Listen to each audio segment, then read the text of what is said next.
change, new change. Great, right approach. Great, great. That's great.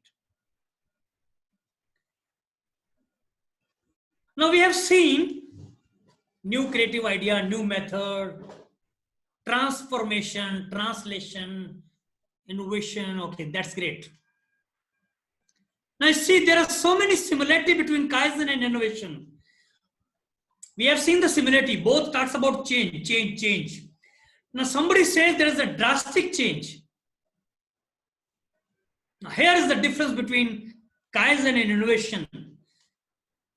Now where the innovation is targeting the drastic change, at the same time, Kaizen is believing in the slow and small change and not at the drastic change. That's the big difference. So the results are same. Let me go to the previous slide. Now all this result can come through the innovation also. You can have the same result through the innovation. But the difference between the Kaizen and innovation is when we do innovation, we believe in drastic change, overnight change. And when we do innovation, we need big budget.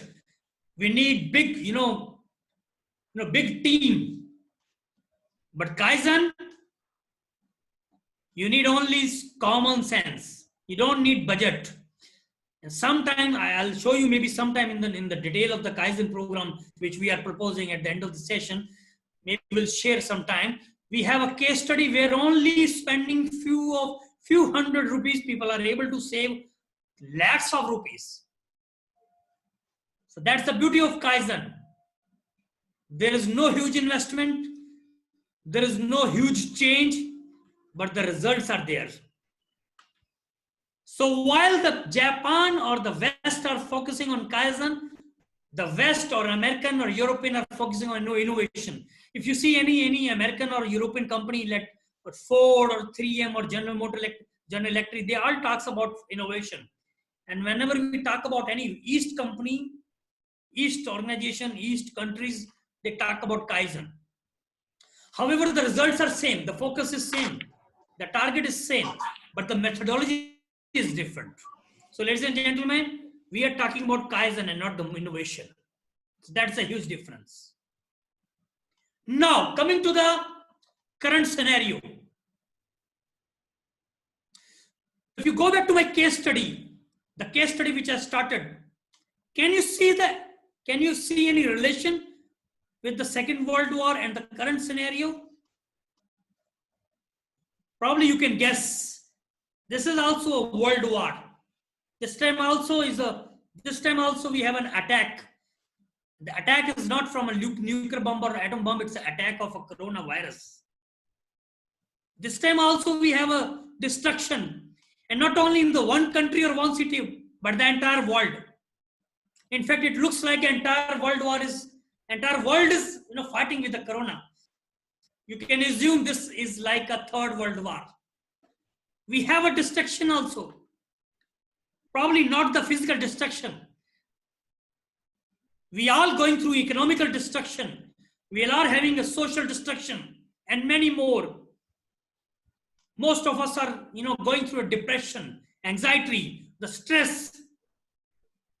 Ladies and gentlemen, here is the connecting dot, and it seems that nature is repeating the history. It's just like the case study is repeating here. But the good thing is we have a learning from the last 30, 40, 50 years.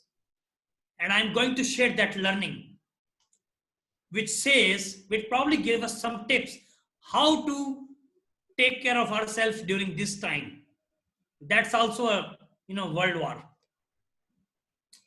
So taking the learning from those Kaizen, taking the learning from those situations, let me share you the way forward method, and the formula which I designed is a 3A. So unless the traditional method of PDCA in Kaizen, I have presenting you 3A, that is accept, assess, and act. And we need to listen very carefully. this could be a wonderful, simple technique. That's the only option which we can do right now. Accept, assess, and act.